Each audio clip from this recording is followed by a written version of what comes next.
নমস্কার, সুস্মিতা ইজি রেসিপিতে সকলকে স্বাগত। আজকে আমার রেসিপি হচ্ছে ঢ্যাঁড়সের এক অসাধারণ রেসিপি। ভাত বা রুটি যে কোনোর সাথে কিন্তু এই ঢ্যাঁড়সের রেসিপিটা আপনারা পরিবেশন করতে পারেন। আশা করি আপনাদের কাছে এই রেসিপিটা ভালো লাগবে। যদি ভালো লেগে থাকে তাহলে লাইক শেয়ার করে দেবেন আর চ্যানেলটিকে সাবস্ক্রাইব করে দেবেন। তো চলুন দেখে নিন আমি কিভাবে রেসিপিটা তৈরি করি। প্রথমে ঢ্যাঁড়স আমি ভালো করে জলে ধুয়ে নিয়েছি, তারপর ছোট ছোট করে এইভাবে কেটে নিয়েছি। আর পাতলা পাতলা করে আমি আলু কেটে নিয়েছি। আলুটা আপনারা দিতেও পারেন আবার নাও দিতে পারেন।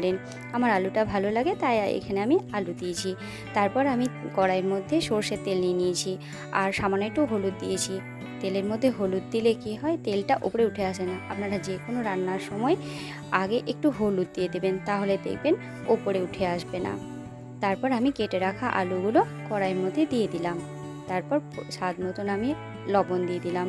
তারপর বেশ ভালো করে নাড়াচাড়া করে আমি এটাকে আঁচটাকে কমিয়ে আমি ঢাকনা দিয়ে ঢেকে রেখে দিলাম 5 মিনিট মতন। তারপর 5 মিনিট পর দেখাচ্ছি আমার আলুগুলো সেদ্ধ হয়েছে কিনা। তো দেখুন আমার আলুগুলো সেদ্ধ হয়ে গিয়েছে। তারপর আমি এই আলুগুলোকে একটা প্লেটে তুলে নেব। আর আলুগুলো বেশ লাল লাল হয়ে গিয়েছে। এবার ওই কড়াইয়ের মধ্যে আমি আরও একটু সর্ষের তেল দিয়ে দেব। তারপর আমি ঢ্যাঁড়সগুলো এই তেলের মধ্যে দিয়ে দেব। আর আঁচটাকে আমি মিডিয়ামেই রাখবো। তারপর এর মধ্যে সামান্য একটু হলুদ আর স্বাদ মতন লবণ দিয়ে দেব। তারপর বেশ ভালো করে নাড়াচাড়া করে আমি আবারও ঢাকনা দিয়ে 5 মিনিট মতন ঢেকে রেখে দেব, যাতে আমার ঢ্যাঁড়সগুলো বেশ ভালো করে ভাজা হয়ে যায়।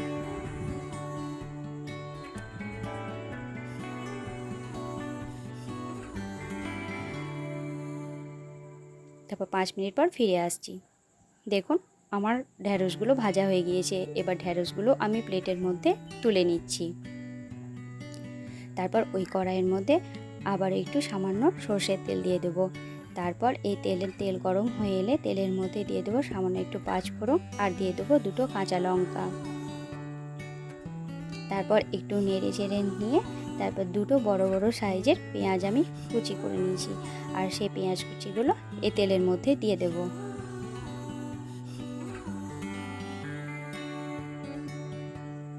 তারপর এই পেঁয়াজগুলোকে একটু বেশ ভালো করে লাল লাল করে ভেজে নেব।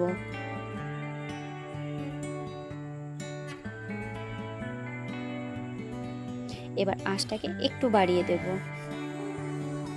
হাই ফ্লেমে দেব না, মিডিয়াম টু হাই মাঝে রাখবো।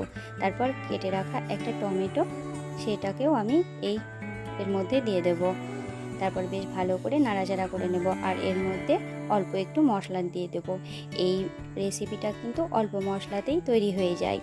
প্রথমে দিয়ে দিলাম অল্প একটু জিরে গুঁড়ো, তারপর ধনে গুঁড়ো, তারপর দিয়ে দিলাম সামান্য হলুদ গুঁড়ো। আর আগে যেহেতু লবণ দিয়েছি আলুতে আর ঢ্যাঁড়সে, তাই এখানে সামান্য পরিমাণ লবণ দেব।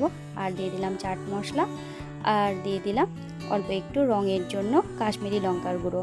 তারপর বেশ ভালো করে নাড়াচাড়া করে নিচ্ছি। আর দেখুন টমেটোগুলো আমার ভালো করে সেদ্ধ হওয়ার জন্য আমি এর মধ্যে একটু জল অ্যাড করলাম। তারপর আবার ঢাকনা দিয়ে ঢেকে রেখে দেবো, যাতে আমার মশলাটা বেশ ভালো করে কষাও হয়ে যায় আর টমেটোগুলো যাতে নরম হয়ে যায়। আমি আঁচটাকে কমিয়ে রেখে 5 মিনিট মতন ঢেকে রেখে দেবো।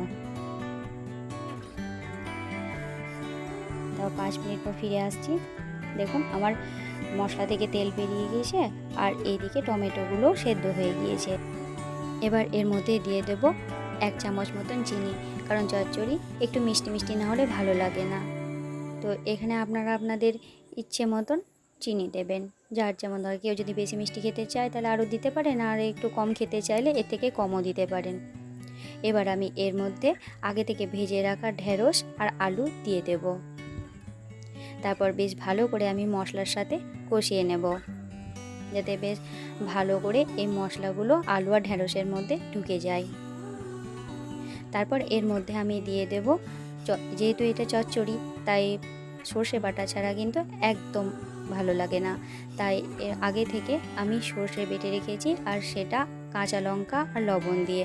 আপনারাও কিন্তু সর্ষে, কাঁচা লঙ্কা আর লবণ দিয়ে বাটবেন, তাহলে সর্ষে তেতো লাগবে না। এখানে দেখুন আমি ছোটো বাটির 1 বাটি মতন সর্ষে এর মধ্যে দিয়ে দিলাম। তারপর আবারও বেশ ভালো করে নাড়াচাড়া করে নিলাম। তখন কিন্তু মিডিয়াম ফ্লেমেই রাখবো, যাতে তলায় ধরে না যায়। দেখুন বেশ ভালো করে একটু নেড়ে চেড়ে সর্ষেটা যখন একটু ভাজা হয়ে যাবে, তখন জানো আমার এই রেসিপিটা রেডি। তো দেখুন আমার রেসিপিটা হয়ে গিয়েছে। এবার আমি গ্যাসের ফ্লেমটা অফ করে দিয়েছি। আপনাদেরকে প্লেটে পরিবেশন করে দেখাচ্ছি আমার এই ঢ্যাঁড়সের রেসিপিটা কেমন হয়েছে। তো দেখুন রঙটা কি সুন্দর এসছে, আর খুব সহজেই কিন্তু এই রেসিপিটা তৈরি হয়ে যায়। তাই আপনারাও বাড়িতে চেষ্টা করবেন এইভাবে তৈরি করার, আর আমাকে কমেন্ট করে জানাবেন যে কেমন হয়েছে আপনাদের খেতে। আপনারা ভালো থাকবেন, সুস্থ থাকবেন। আপনাদের সাথে আবারও একটা নতুন রেসিপি নিয়ে হাজির হব। আর আমার এই রেসিপিটা দেখার জন্য আপনাদেরকে অনেক অনেক ধন্যবাদ।